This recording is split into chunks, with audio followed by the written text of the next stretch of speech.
I expected to be a lawyer after graduating from law school, which you think most people would do, but that didn't happen. I wanted to be a corporate tax lawyer. And I started working for Ernst & Ernst, but I became in the tax practice with them. And then Sandridge became a client of mine. And next thing you know, I'm out making potato salad for a living. So a little different twist and turn.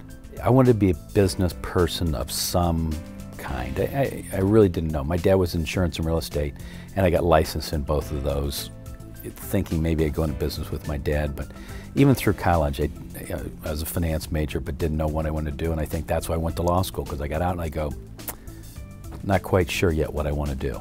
Knowing who you are is probably the most important thing there is. You have to know who you are, and you have to be okay with who you are, because there's a lot of people who, I believe, are waiting for others to make them happy, and you can't wait for that to happen. You have to know who you are and be okay with who you are, or change it, because that's in my mind, that's critical.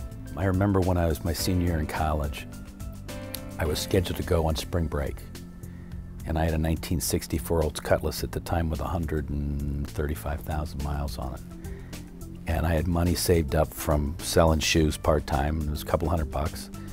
And I'm all excited, and my car breaks down. So I called Dad and I said, "Hey, Dad, my car broke down, and I need a couple $100 because I'm going spring break here in 2 weeks." And Dad goes, "Really?"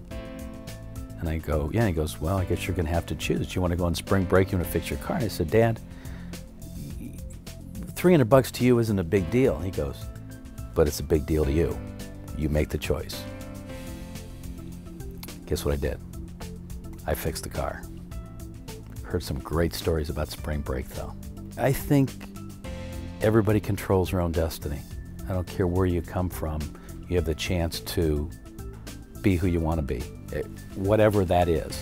You don't have to be President of the United States to be successful in life, but you have your own choice to do that.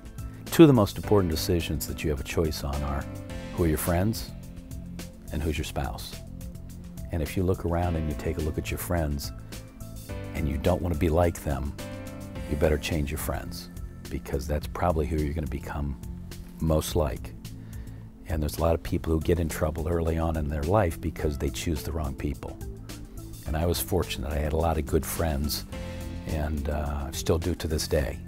And I think that's critical, because you will become like your friends, good or bad.